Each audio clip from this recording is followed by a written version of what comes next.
नमस्कार दोस्तों, आप सभी का हमारे YouTube चैनल पर हार्दिक स्वागत है और मैं हूं डॉक्टर पंकज।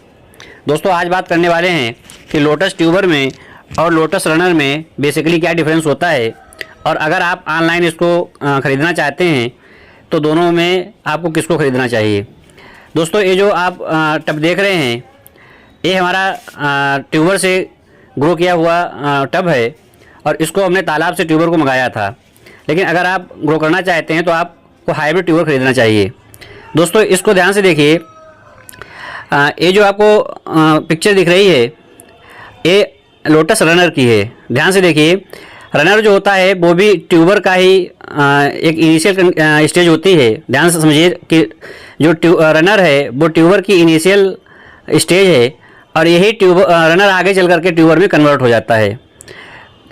इसकी सबसे बड़ी खास बात ये होती है कि अगर आप रनर लगाते हैं तो इसमें फ्लावरिंग जल्दी हो जाती है और ट्यूबर में फ्लावरिंग थोड़ा सा लेट होती है।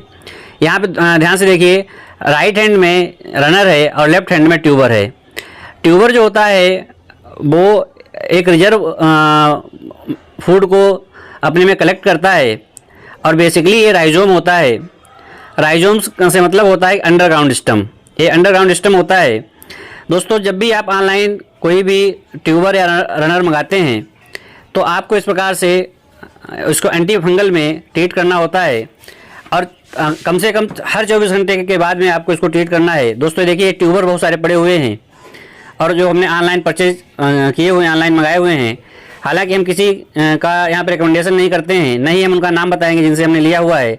तो ऑनलाइन अगर आप कभी भी ट्यूबर खरीदें तो इस बात का ध्यान रखें कि जिससे आप परचेज कर रहे हैं वो सही बंदा है या सही बंदी है या नहीं है।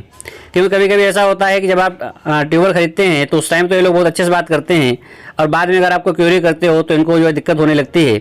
इसलिए सदैव जब भी आप ऑनलाइन ट्यूबर को ख़रीदें तो सही और जेन्युइन बंदे से ही खरीदें। भले ही जो है पैसे थोड़े ज़्यादा चले जाएँ, लेकिन आपको अच्छा ही ट्यूबर ख़रीदना है। दोस्तों, ट्यूबर के बारे में अगर हम बात करें तो हम डिटेल से आपको समझाना चाहते हैं कि ट्यूबर जो है वो लोटस का एक स्टम है।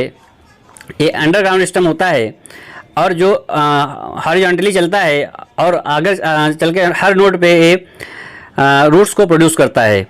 दोस्तों, लोटस जो है वो ट्यूबर इसलिए बनाता है, माने राइजोम इसलिए बनाता है कि जब इसके लिए अनफेवरेबल कंडीशन माने विपरीत परिस्थितियाँ हो जाएँ, तालाब में पानी कम हो जाए तो ये अपने को बचा सके। माने जितना रिजर्व फूड मटेरियल होता है वो इस ट्यूबर के अंदर ही होता है।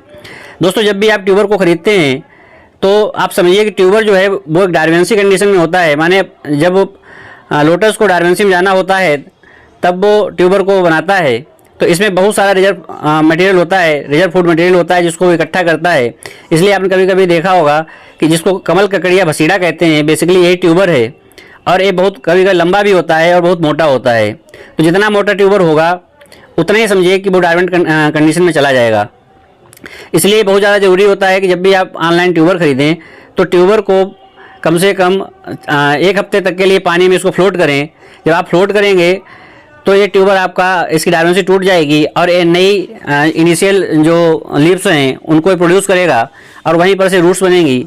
इसके बाद ये रनर बनाना शुरू करेगा और जब ये रनर बनाना शुरू करेगा तो फिर इसमें फ्लावरिंग स्टार्ट होगी।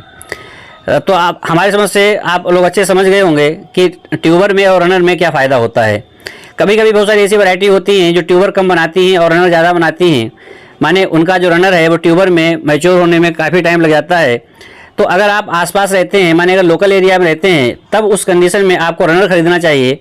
क्योंकि रनर से जल्दी जो है फ्लावरिंग होती है। रनर जो है वो सीधे सीधे रीस्टार्ट कर लेता है, बहुत जल्दी स्टार्ट कर लेता है और बहुत जल्दी पत्तियां बनाने लगता है, माने नए रनर्स बनाने लगता है, जिससे कि इसमें फ्लावरिंग बहुत ज़्यादा जल्दी होती है। इसके अपोजिट कंडीशन में अगर आप ट्यूबर लेते हैं तो ट्यूबर को आपको डार्विन्सी ब्रेक करनी पड़ेगी और डार्विन्सी ब्रेक करने के लिए आपको कम से कम मतलब 10 दिन से 15 दिन तक आप इसको फ्लोट कराना पड़ेगा। और इसमें घबराने की कोई ज़रूरत नहीं है। आप इसको प्रॉपर्ली फ्लोट कराते रहिए, कम से कम 24 घंटे पानी बदलते रहिए और हर 24 घंटे के बाद में इसको एंटी फंगल से ट्रीट करिए। एक साफ नाम का एंटी फंगल आता है जिसमें कार्बनडाजिम मैंकोजेब होता है, उसको आप यूज कर सकते हैं।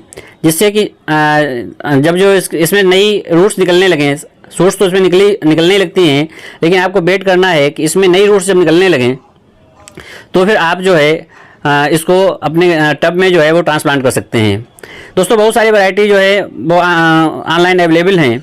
अगर आप चाहते हैं कि आपकी सेम सीजन में फ्लावरिंग हो जाए तो हम आपको रिकमेंड करते हैं कि आप हाइब्रिड लोटस ट्यूबर या रनर जो भी आपके पास अवेलेबल हो वो आप खरीदना चाहिए और इस प्रकार से एंटी फंगल में आपको ट्रीट करना चाहिए।